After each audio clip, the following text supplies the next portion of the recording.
লোকসভাৰ বিশেষ অধিৱেশন আজিৰ পৰা আৰম্ভ হ'ব আৰু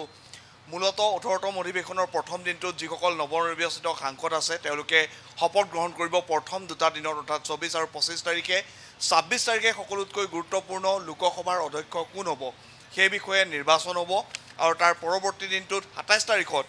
লোকসভা ৰাজ্যসভাৰ সাংসদসকলক দুয়োখন সদনক সম্বোধন কৰিব দেশৰ ৰাষ্ট্ৰপতি দ্ৰৌপদী মুৰ্মুৱে আৰু ইয়াৰ পিছত পৰৱৰ্তী পৰ্যায়ত 3 জুলাইলৈকে এই যে সংসদৰ বিশেষ অধিৱেশন সেয়া চলিব তাত বিভিন্ন বিষয়ে আলোচনা হ'ব ইতিমধ্যে আপুনি কৈছে কিন্তু আজিৰ দিনটোৰ যি কাৰ্যক্ৰমণিকা আছে সেয়া আজি ক্ৰম অনুসৰি আমি যদি চাওঁ প্ৰথমতে প্ৰধানমন্ত্ৰী নৰেন্দ্ৰ মোদীয়ে লোকসভাৰ সাংসদ সদস্য হিচাপে তেওঁ শপত গ্ৰহণ কৰিব আৰু ইয়াৰ পিছত যিসকল কেবিনেট মিনিষ্টাৰ আছে তেওঁলোকে শপত গ্ৰহণ কৰিব আৰু তাৰ পিছত যিসকল ৰাজ্যিক মন্ত্ৰী আছে লোকসভালৈ নিৰ্বাচিত তেওঁলোকে শপত গ্ৰহণ কৰিব আৰু ইয়াৰ পিছত ৰাজ্যসমূহে ক্ৰম অনুসাৰে প্ৰথমতে আন্দামান নিকোবৰ আৰু তাৰ পিছত আমি যদি চাওঁ অৰুণাচল প্ৰদেশ আৰু অসম একাদিক্ৰমে বিহাৰ বা যিসকল যি ৰাজ্যসমূহ আহে একাদিক্ৰমে তেওঁলোকৰ যিসকল সাংসদ সদস্য আছে তেওঁলোকে আজি আৰু কাইলৈ দিনটোত তেওঁলোকে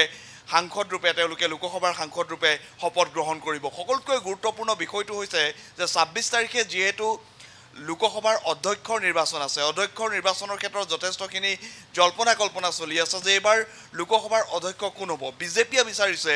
পূৰ্বৰ যিগৰাকী অধ্যক্ষ ওম বিৰলা তেওঁই অধ্যক্ষ হিচাপে থাকক বা বিজেপিৰ পৰা এগৰাকী ব্যক্তি অধ্যক্ষ হিচাপে মনোনীত হওক বা নিৰ্বাচিত হওক কিন্তু এই মুহূৰ্তত টিডিপিৰ ফালৰ পৰা এটা কথা কোৱা হৈছে বিৰোধী দলসমূহেও ইণ্ডিয়া ব্লকৰ ফালৰ পৰা এটা কথা কৈছে যদি টিডিপিয়ে যদি লোকসভাৰ অধ্যক্ষৰ কাৰণে নিৰ্বাচনত তেওঁলোকে প্ৰাৰ্থী দিয়ে তেনেহলে তেওঁলোকে এটা কথা উল্লেখ কৰিছে যে ইণ্ডিয়া ব্লকে সমৰ্থন দিব বা ইণ্ডিয়া ব্লকেও কংগ্ৰেছৰ নেতৃত্বত তেওঁলোকেও লোকসভাৰ প্ৰাৰ্থী থিয় কৰোৱাৰ তেওঁলোকে নিৰ্বাচন যেহেতু হ'ব গতিকে এই ক্ষেত্ৰত তেওঁলোকৰ যি চিন্তা চৰ্চা সেই চিন্তা চৰ্চা তেওঁলোকে চলাই আছে হয়তো আজি গধূলিৰ ভিতৰত সেই বিষয়খিনি স্পষ্ট হ'ব আৰু এটা অন্যতম গুৰুত্বপূৰ্ণ বিষয় যে লোকসভাৰ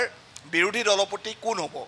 এই বিষয়ত কেইবাটাও নাম চৰ্চাত আছে মনীষ তিৱাৰী কংগ্ৰেছৰ জ্যেষ্ঠ নেতা তেওঁৰ নামটো চৰ্চাত আছে গৌৰৱ গগৈ নামটো চৰ্চাত আছে কুমাৰী শৈলজা তেখেতৰ নাম চৰ্চাত আছে এইবাবেই যে ৰাহুল গান্ধীয়ে যি প্ৰস্তাৱ ইতিমধ্যে ইণ্ডিয়া ব্লকৰ ফালৰ পৰা দিয়া হৈছিল যে এবাৰ লিডাৰ অফ দি অপজিশ্যনৰ পদটো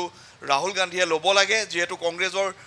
প্ৰায় ৯৯খন আসন আছে কংগ্ৰেছৰ হাতত গতিকে এইবাৰ কংগ্ৰেছে এককভাৱেই তেওঁলোকে লিডাৰ অফ দি অপজিশ্যন পদটোৰ কাৰণে তেওঁলোকে প্ৰাৰ্থী থিয় কৰাব পাৰে বা তেওঁলোক যোগ্য